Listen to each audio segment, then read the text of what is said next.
அனைவருக்கும் வணக்கம். மிதுன ராசிக்காரர்களுக்கு அலட்சியம் வேண்டாம். திடீர் கோடீஸ்வர யோகம் நிறைந்த மாதமாக பிப்ரவரி மாதம் அமைவதற்கான வாய்ப்பும் யோகமும் எந்தெந்த விஷயங்களில் கிடைக்கிறது என்று ஆராய்ந்து பார்க்கும்போது மிதுன ராசிக்காரர்களுக்கு நவ கிரகங்களின் அமைப்பில் பல கிரகநிலைகள் அஷ்டமஸ்தானத்தை விட்டு விலகுவதும் அஷ்டமஸ்தானத்திற்குள் நுழைவதும் மிக பெரிய மாறுதலை ஏற்படுத்தி கொடுக்கக்கூடிய ஒரு அமைப்பாக பார்க்கப்படுகிறது. அதே சமயம் மிக வலிமை வாய்ந்த குரு மற்றும் சனி இரண்டு கிரகநிலைகளும் வலுவாக சஞ்சரிப்பது திடீர் கோடீஸ்வர யோகம் நிறைந்த ஒரு தருணமாக நிச்சயமாக மிதுன ராசிக்காரர்களுக்கு அமைவதற்கான வாய்ப்பும் யோகமும் நிறைந்த ஒரு இனிமையான தருணமாக மாறுகிறது என்பதை தெளிவாகவும் துல்லியமாகவும் உறுதிப்படுத்துகின்றன. ஏனென்றால் இந்த மாதத்தின் துவக்கத்தில் பிப்ரவரி 4ஆம் தேதி முதல் அஷ்டமஸ்தானத்தில் உச்சம் பெறுகிறாருங்க செவ்வாய். அதற்கு பிறகு பிப்ரவரி 13 முதல் அஷ்டமத்தில் சஞ்சரித்த சூரியன் பாக்கியத்தில் நுழைகிறார். பிப்ரவரி மாதத்தின் பிற்பகுதியில் புதன் பயிற்சி, சுக்கிர பயிற்சி என கிரகநிலைகள்ல அடுத்தடுத்து மாறுதல் ஏற்படுகிறது. அது மட்டுமல்லாது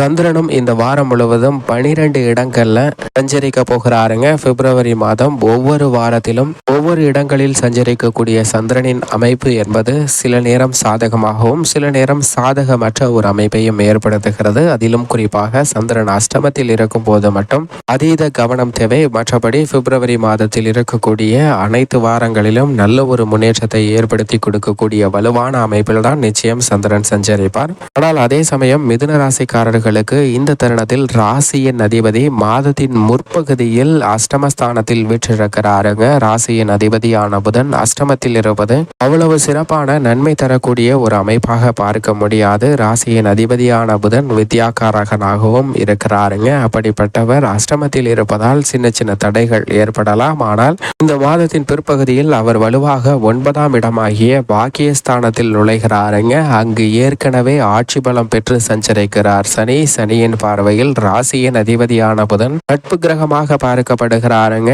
எனவே சனியுடன் இணையும் இந்த தருணம் என்பது பல்வேறு வகையில புதிய வாய்ப்புகளை ஏற்படுத்தி கொடுக்கக்கூடிய ஒரு அமைப்பாக பார்க்கப்படுகிறது. உத்தியோகம் சார்ந்த பணிகளில் நீங்கள் திட்டமிடாத காரியங்கள்ல கூட நல்ல பல வாய்ப்புகளும் முன்னேற்றமும் நிறைந்து கிடைக்கக்கூடிய ஒரு தருணமாக அமைய போகிறது என்பதை தெளிவாக உறுதிப்படுத்துகிறார். ஏனென்றால் சனி பகவான் 9ஆம் இடத்தில் அமர்ந்து சஞ்சரிப்பது பல்வேறு வகையில ஏற்படக்கூடிய சிரமங்கள் பாதிப்புகள் அனைத்தையும் விலக்கி மிதுன ராசிக்காரர்களுக்கு முன்னேற்றத்தை ஏற்படுத்தி கொடுப்பாருங்க. அதிலும் தொழில்துறை உத்தியோகத்துறையின் அதிபதியாக இருக்கக்கூடிய ஜீவனக்காரகனான சனி 9இல் இருப்பது எதிர்பார்ப்புகள் பூர்த்தியாகக்கூடிய ஒரு மாதமாக இந்த பிப்ரவரி மாதம் அமைய போகிறது என்பதை தெளிவாக உறுதிப்படுத்துகிறார். எனவே உத்தியோக ரீதியாக நீங்கள் எதிர்பார்க்கக்கூடிய பதவி உயர்வு, ஊதிய உயர்வு, இடமாறுதல் உள்ளிட்ட பல சலுகைகள் நிறைந்து கிடைப்பதற்கான வாய்ப்பும் யோகமும் நிச்சயமாக நிறைந்து கிடைக்க போகிறது என்பதை தெளிவாக உறுதிப்படுத்துகிறார். மற்ற துறைகளை விட தொழில்துறை வியாபாரத்துறையில் திடீர் கோடீஸ்வர யோகம்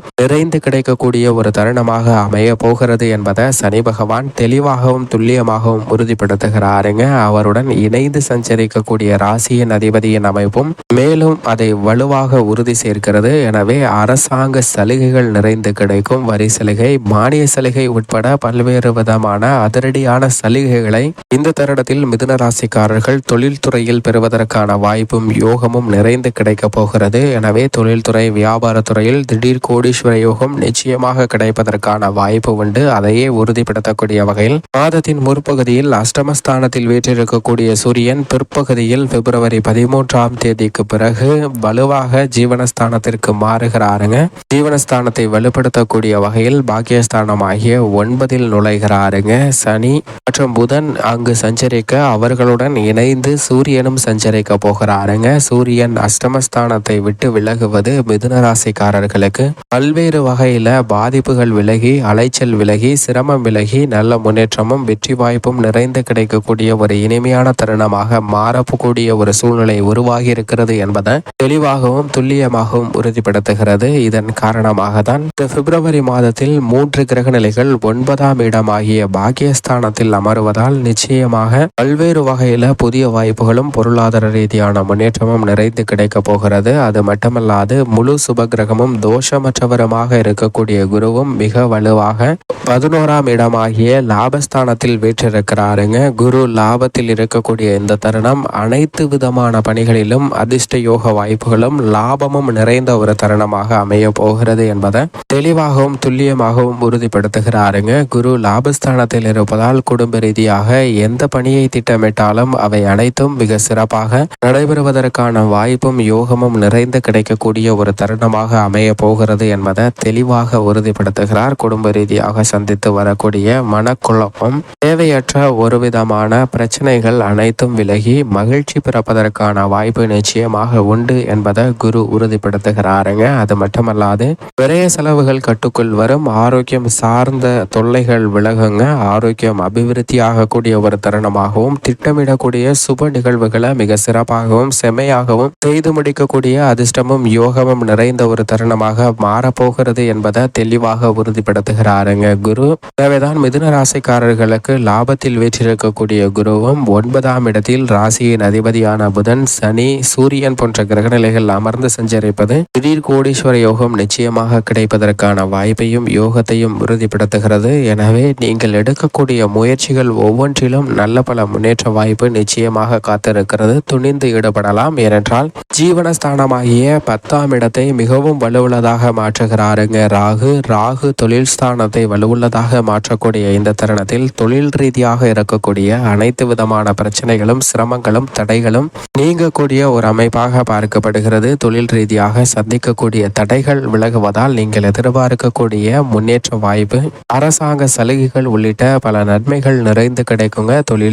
தொழில்துறை மிக வலுவாக மாறக்கூடிய இந்த தருணத்துல உற்பத்தியும் வியாபாரமும் அதிகரிக்குங்க. நீங்கள் எதிர்பார்த்தபடி திட்டமிட்டு நிர்ணயித்த இலக்கினை அடைவதற்கான யோகம் நிறைந்த ஒரு தருணமாக அமைய போகிறது. ஆனால் அதே சமயம் இந்த தருணத்தில் ராகு 4ஆம் இடமாகிய சுகஸ்தானத்தில் இருக்கிறாருங்க. சற்று கவனத்துடன் இருக்க வேண்டிய ஒரு அமைப்பாக பார்க்கப்படுகிறது என்பதை தெளிவாக உறுதிப்படுத்துகிறார். ஆனால் அதைவிட அதீத கவனமாக செயல்பட வேண்டிய ஒரு அமைப்பாக பார்க்கப்பட வேண்டிய விஷயம் என்னவென்றால், பிப்ரவரி 4ஆம் தேதி முதல் அஷ்டமஸ்தானத்தில் உச்சம் பெறுகிறாருங்க செவ்வாய் உச்சம் பெறுவது வரவேற்கத்தக்க ஒரு அமைப்பாக இருந்தாலும் கூட அவர் அஷ்டமஸ்தானமாகிய 8இல் உச்சம் பெறுகிறாருங்க. செவ்வாய் 8இல் உச்சம் பெறுவதால் சில குழப்பம் ஏற்படுவதற்கான வாய்ப்புகள் இருக்கிறது.